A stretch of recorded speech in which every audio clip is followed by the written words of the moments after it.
സംസ്ഥാനത്ത് ഈ വിദ്യാർത്ഥി സംഘർഷങ്ങളുടെ വാർത്തകൾക്ക് ഒരു കുറവുമില്ല. കോഴിക്കോട് പേരോട് MIM-HSSലെ റാഗിങ്ങിൽ വെളിപ്പെടുത്തലുമായി മർദ്ദനത്തിനിരയായ +1 വിദ്യാർത്ഥി കഴിഞ്ഞ 3 മാസത്തിനിടെ 4 തവണ സീനിയർ വിദ്യാർത്ഥികളുടെ റാഗിങ്ങിന് ഇരയായതായി +1 വിദ്യാർത്ഥി പറഞ്ഞു. ആദ്യ തവണ പരാതി നൽകിയതിന്റെ പകയാണ് തുടർ മർദ്ദനത്തിന് കാരണമായത്. സ്കൂളിൽ സീനിയേഴ്സിന്റെ മർദ്ദനം നിത്യസംഭവമെന്ന് വിദ്യാർത്ഥി 24നോട് പ്രതികരിച്ചു. റാഗിംഗ് നടന്നു എന്ന് സ്കൂൾ അധികൃതർ ഇപ്പോൾ സമ്മതിക്കുന്നു. ഒന്നും രണ്ടും മൂന്നുമല്ല, തുടർക്കഥയാവുന്ന റാഗിങ്ങിന്റെ വിവരങ്ങളാണ് പേരോട് MIM-HSSലെ +1 വിദ്യാർത്ഥി തുറന്നു പറഞ്ഞത്. മർദ്ദന കാരണം നിസ്സാരമാണ്, ഷർട്ടിന്റെ ബട്ടണിടാത്തതും താടി വടിക്കാത്തതും.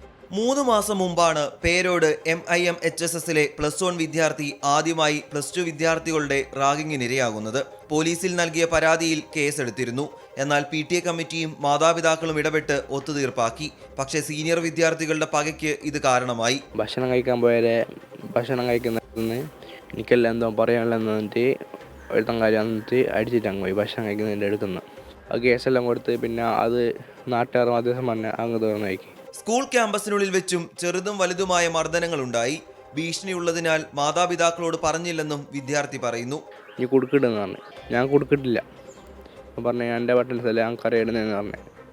അന്നേരം എന്നെ ചുമരുമേലേക്ക് പൊട്ടിച്ചൊന്തിട്ട് പറഞ്ഞു, ഇനി കേസെല്ലാം കൊടുക്കുന്നില്ല, കൊടുക്കിട്ട് ഇനി എനിക്കത് താടി നല്ല പറഞ്ഞിട്ട് താടി അടിക്കുവാൻ പറഞ്ഞ് കൊടുക്കിടുവാൻ പറഞ്ഞ്.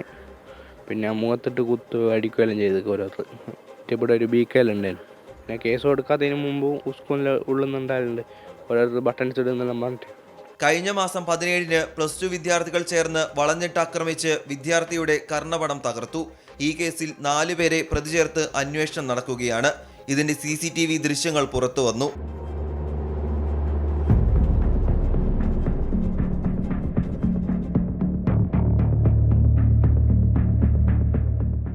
വിശദീകരണവുമായി സ്കൂൾ അധികൃതർ രംഗത്തെത്തി. റാഗിംഗ് സംബന്ധിച്ച സ്കൂൾ അധികൃതർ പരാതി ലഭിച്ചിരുന്നതായും പറഞ്ഞു. 10 മുതൽ 20 വരെയുള്ള വിദ്യാർത്ഥികൾക്കിടയിൽ ക്രിമിനൽ സ്വഭാവം ഉള്ളതായും പ്രിൻസിപ്പൽ പറയുന്നു. 4 വിദ്യാർത്ഥികൾ വന്നിരുന്നു. അതിൽ 2 വിദ്യാർത്ഥികൾ നമുക്ക് പരാതി തന്നു. നേരത്തെ പരാതി തരാതിരുന്ന മറ്റൊരു കുട്ടി കൂടി പരാതി ചെയ്യുകയും ആ പരാതി അന്ന് തന്നെ നാദാപുരം പോലീസ് സ്റ്റേഷനിലേക്ക് കൈമാറുകയാണ് ഉണ്ടായത്. വളരെ ചുരുങ്ങിയ ഒരു ടൈമാണ് കിട്ടിയുള്ളൂ. വിദ്യാർത്ഥികൾ ഇവനെയും പിന്നെ മർദ്ദിച്ച് മേലേക്ക് പോകുമായിരുന്നു ചെയ്തത്. അവരുടെ ക്ലാസ് റൂമിലേക്ക് പോയി എന്നുള്ളതാണ്. കുട്ടീനെ നാദാപുരം ഹോസ്പിറ്റലിൽ ഡോക്ടറൊക്കെ കാണിച്ചതിന് ശേഷം ഞാനും മറ്റു സാറും കൂടിയിട്ട് ഈ പരാതി നേരെ പോലീസ് സ്റ്റേഷനിൽ സമർപ്പിക്കുകയായിരുന്നുണ്ടായത്. ഒടുവിലത്തെ സംഭവത്തിൽ 4 പേരെയാണ് പ്രതി ചേർത്തിരിക്കുന്നത്. സ്കൂൾ അധികൃതർ നൽകിയ പ്രാഥമിക റിപ്പോർട്ട് പരിശോധിച്ച ശേഷം പോലീസ് റാഗിംഗ് വകുപ്പുകൾ കൂടി പ്രതികൾക്ക് മേൽ ചുമത്തും. സീനിയർ വിദ്യാർത്ഥികളുടെ മർദ്ദനത്തിൽ കൊല്ലപ്പെട്ട താമരശ്ശേരിയിലെ ഷഹവാസ് നമ്മുടെ മനസ്സിലെ നോവാണെന്നും.